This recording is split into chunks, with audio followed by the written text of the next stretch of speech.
Hi everyone, and welcome back to Disney Debates on Worth Your Time with William. So today I'm again joined by Stephanie Gallardo, and we're going to talk about the 1989 classic, the absolute classic, The Little Mermaid. We're going to debate and discuss what this movie means to us, our top songs, our favourite scenes, is The Little Mermaid problematic, and also stay to the very end so you can see what our overall rankings are. So let's just jump right in.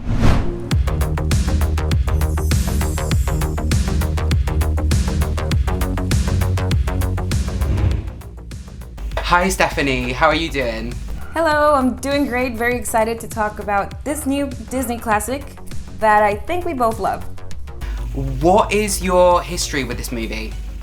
My personal connection to The Little Mermaid is, well, it's one of the movies that I've seen the most from the Disney classics. My sister, it's her favorite film, and my cousin's favorite film. So that's why I've seen it so many times. And it's one that brings me joy. I love the colorfulness of it, the creativity behind it, because it's under the sea. It's an underworld, underwater world that we're just getting to explore, which I'm very excited about. How about you? Same, I loved it as a kid. I was always a fan of it as a kid. For me it's got significance because it was on VHS. It was one of the first VHS I ever had, and at the end of the film it had an advertisement for Disney World. And this is before the internet, this is before we had media like we do today, and it kind of revealed Disney for me, and it kind of inspired me to be a Disney fan, I guess, to be a film fan, to be a media fan. So for me it's very important. Yeah, I love this movie. It's one of my favourites. So watching this movie as an adult, what does this movie mean for you now? I think I identify myself with her a lot, and Rapunzel, by the way, because they live in their own world, their little bubble, and they're so excited about everything they see. Everything's new to them, and I think that reflects myself in the real world. I don't go out much, so I'm always like, I want to learn about things, and I'm mesmerized by everything. So I share that quality with her and her wonder of the world.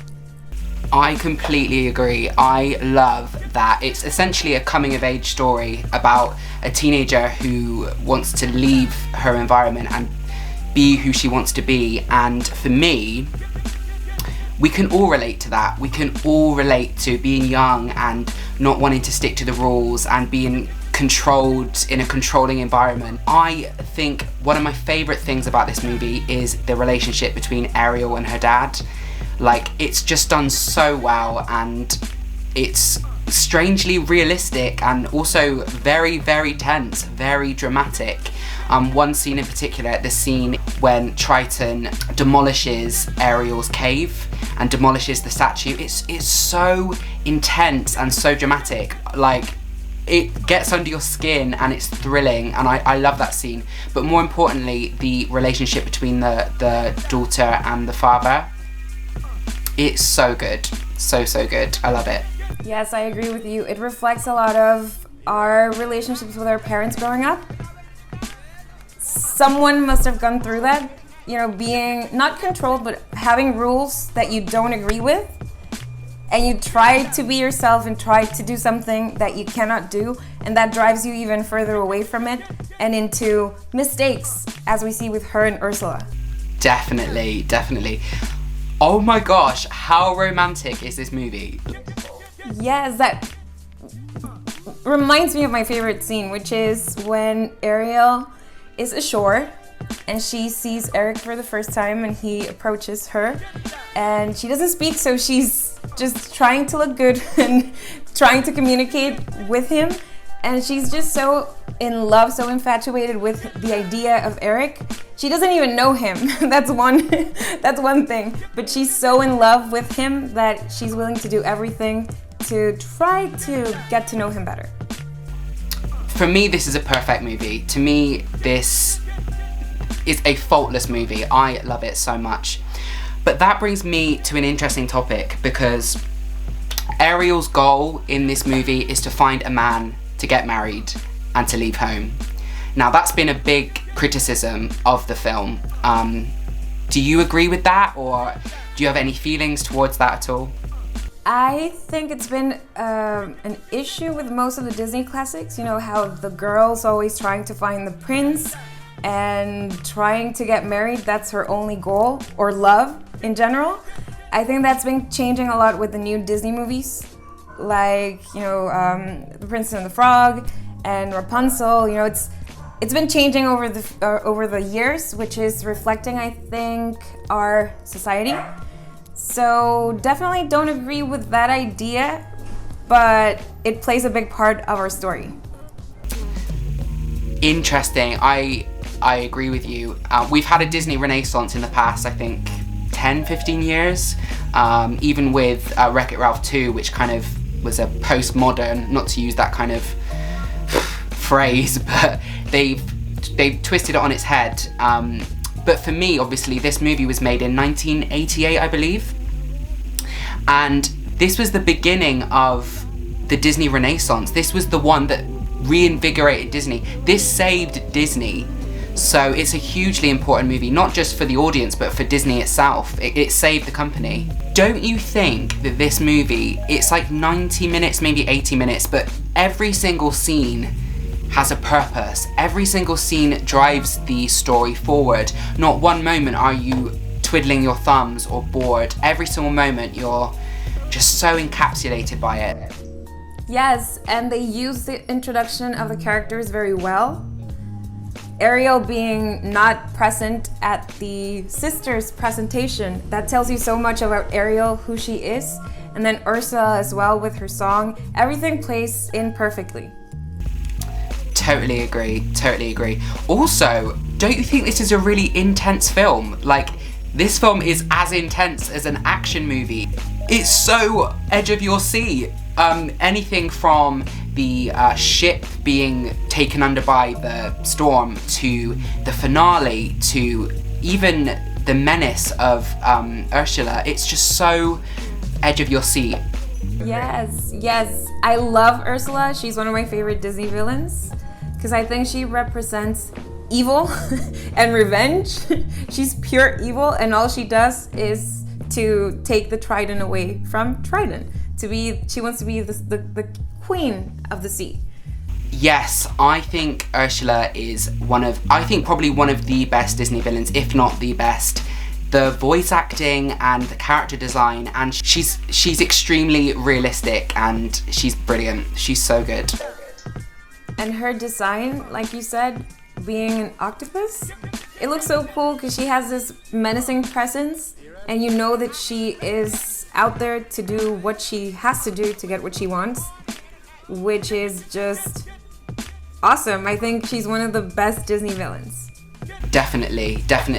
I don't know about you, but I just notice all the little details in this. Going back to the details, I notice it with Triton when he sees Ariel upset, and there's a moment of real regret or remorse. Yeah, it's like, what have I done? Yeah. It reminds me a lot of the scene with Coco, where the grandma smashes Miguel's guitar.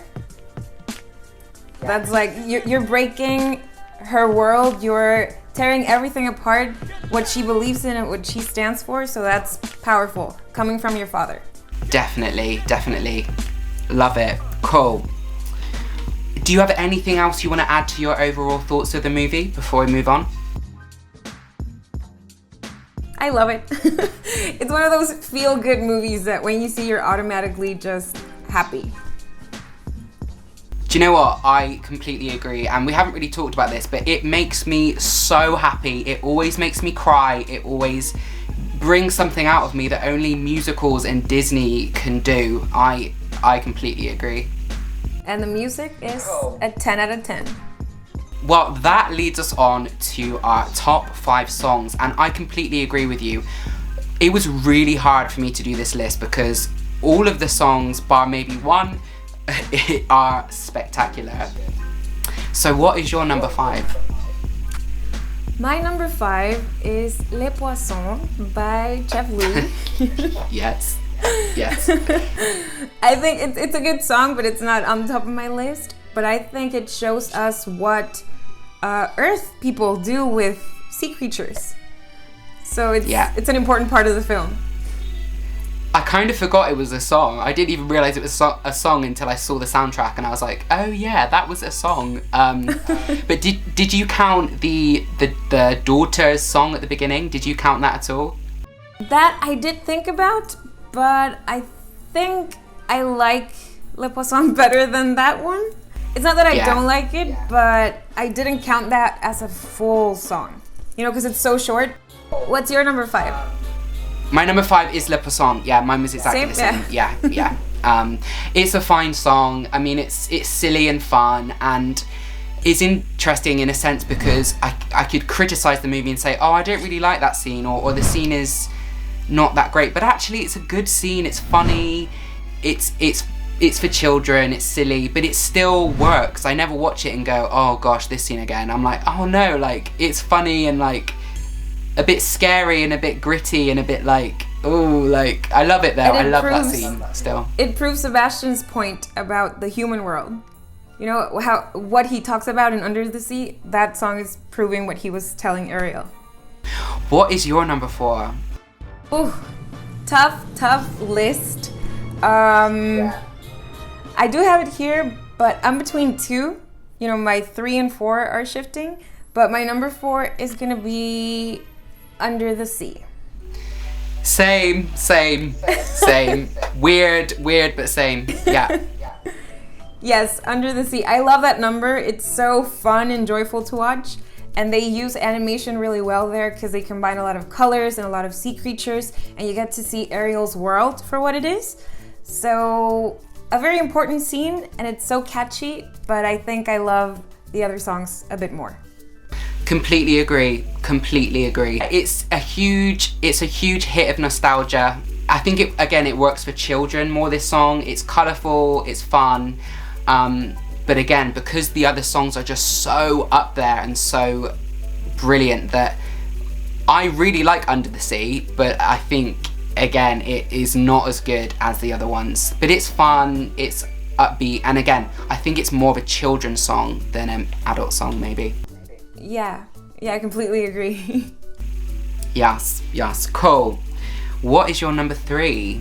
Ooh, okay. My number 3 is Kiss the Girl. Sure, why? Why is that one your number 3? The other 2 that are left, those are my top songs, and my number 3 because I love the romanticism of the song, you know, the romantic vibe of it, and we get to see Ariel and Eric connect for the first time, we could say. So I love that scene, and it has this ballad that I really adore. So Kiss the Girl was my number 2. I really like this song, and it's interesting because I watched Little Mermaid maybe a month ago, and then I watched it today, and I think every time you watch this movie, I think sometimes the song reaches you differently, or it impacts you differently every time you watch it. No, this song is so romantic. It's very similar to Can You Feel the Love Tonight in The Lion King. It's just visually wonderful. It exemplifies the romance, which is done really, really well. And romance is really hard to do. Like, romance in film, usually I don't care about, like, romance. It just doesn't... It's hard for me to care. So yeah, I love this song. Yes, plus the addition of the other animals that are helping with the chorus. It has this romantic vibe that I really love. I think that your number 2 is Poor Unfortunate Souls. Yes. That's my number 2. I adore that song. I adore it. I sing it daily. I just love Ursula's vibe in the song and her exposing her motives and just being herself, because she's sort of like deceiving Ariel into doing what she wants her to do. But I love everything. It's like a theater show, like a musical. I completely agree. This was my number 3, but again, if you'd have asked me a month ago, it may have been my number 2. It's so, like you say, it's so theatrical, so fun, and it reveals who Ursula is, and it's interesting. I've got a friend who works in musical theatre, and we discussed a while ago about what makes a good musical theatre song, and the number one thing is does it push the story forward? They have to push the story forward while also being a great song, and this song does. It reveals Ursula's intentions.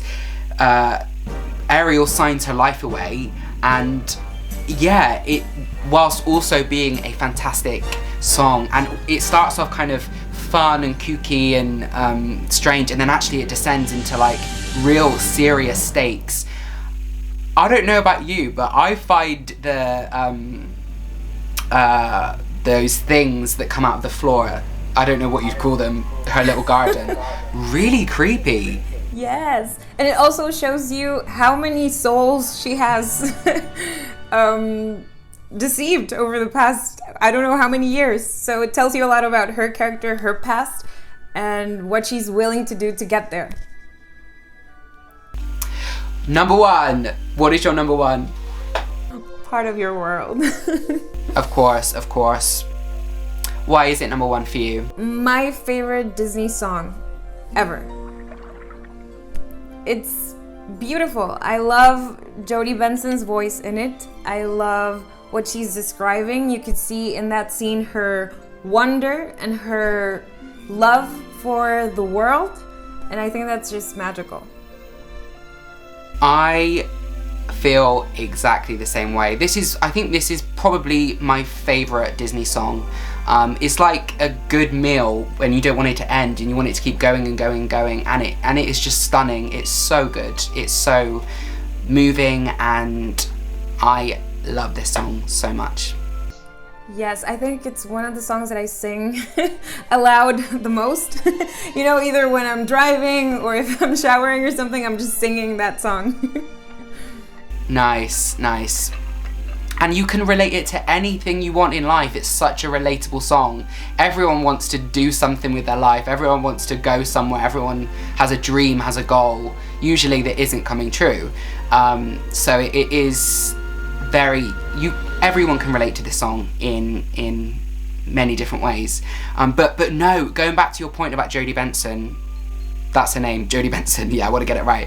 Going back to Jodie Benson, her voice is a mixture of vulnerability and strength, and I think it's testament to the actress's voice and the character design, because there's a good portion of the movie, as I'm sure you're aware, where you can't hear her voice, yet you can understand every single emotion that she's going through.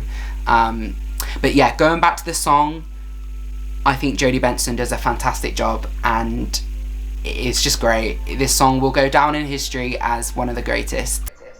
Yes, it's beautiful, and I love the melody. I love everything about it.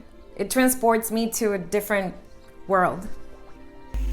Totally. It's so easy to get lost in it, isn't it? And get completely sucked into it. Yes, and I could listen to it on repeat as well. I just love it so much. The instrumental version of it as well. So, what is your favorite scene in the movie? Whew. There's so many to choose from. I am gonna stick with the one where Eric meets Ariel for the first time, and we see them talking on the beach. That's my favorite part, when he decides to help her, and they're just there, getting to see each other for the first time. The creators of this film thought long and hard into how to make it gripping from a romance point of view. Will they, won't they get together?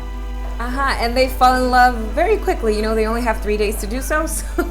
Yeah. Yeah, but they fall for each other. Works. It totally works. How about you? What's yours? My favorite scene is the ending with Triton, when he says how much he's going to miss Ariel. It's so moving and unexpected, and I think actually, as great as the romance is in this film, I think my favorite thing is the father and daughter relationship, and his willingness to let go of his daughter. It's just so moving, and the end when there's the mer people and the humans, and it's just so happy and so, like, there's so much horrible things going on in the world right now. We live in a horrible world. I don't even want to go there because I want to make the show happy and escapism, but when you watch this movie, you are completely taken out of that, and it's just so uplifting, and there's so many good lessons in it, and I love it. Yes, and like you said, Trident is understanding that her daughter is happy with Eric, and he is accepting her for who she is and what she wants in life. So I think that's very important because it's a huge character arc from the beginning towards the end. So that brings us to the ranking. This is a new thing that we're going to do. So let's actually go back to last week, because we didn't do this last week. I know. Where would you rank Mulan? What would you give that? I think I may be biased in this whole ranking thing because I love the Disney movies. For me, Mulan is a 10 out of 10. For you? Sure, okay. That's not for me. Okay, it's not a 10 out of 10 for me. I would say Mulan is an 8. 8.0 for me, for sure. What would you rank The Little Mermaid? I'm laughing because I'm gonna give this a 10 as well. I just love it so much. Yes. Those two movies so far are some of the movies that I can rewatch over and over again, and I'm just there every time. Sure. I would give this a 9.99999 because, like, it's perfect. I love this movie. It's one of the best. It's so good. Is it my number one Disney film? I don't know. Possibly. If you watch this series more, you might find what my actual number one is. But for me, this film is perfect. It's so good. So yes, 9.9 for me, which is basically a 10. Yeah. It's almost a 10. So we're there. So that brings us to our final thoughts. What are your final thoughts on this movie? Final thoughts. If you have not seen The Little Mermaid, I'm sure you all have. Give it a rewatch because, as Will said, when you get older, you see different things from the film. You may drive yourself to different topics that you may have not done before.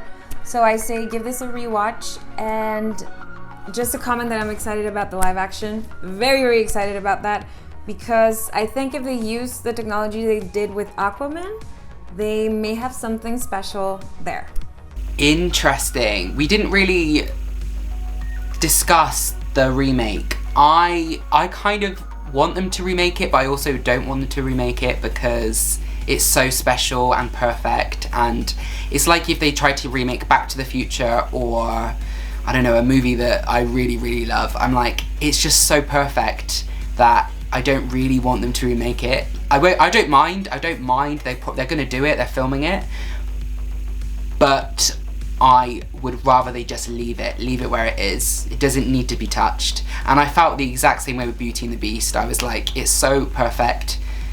Although that was slightly different because visually that was a really interesting film. However, I didn't love that movie and I probably won't ever watch it again. So take that as you will. I agree with you though on how great this movie is. I think it's beautiful, I think it's perfect, I think it has the brilliant blend of romance, coming of age, action, good versus evil, escapism, pure Disney through and through. It is one of my favorites. Pure Disney magic, as we say. Cool, thank you so much there for being with me today. Thank you so much for having me. I'm very excited for next week's episode. I love Disney and I'm just here for it. Thank you again for joining me. It's been awesome and we love making these, so it's so nice to be able to do it with you. Thank you so much. So, what do you think? Is The Little Mermaid one of your favourite movies? Did we get the top 5 songs right? I would love to know what you guys think in the comments section down below. So a little bit about me, I'm a huge movie fan, a huge musical fan. If you love either of those things, I think you would really like my channel. I've got some really exciting content coming up, all on the hush hush right now. Can't reveal too much, but I'm really excited to reveal it to you. Thank you again for watching. I have loved filming this episode and I cannot wait for next time. Stay tuned. Bye.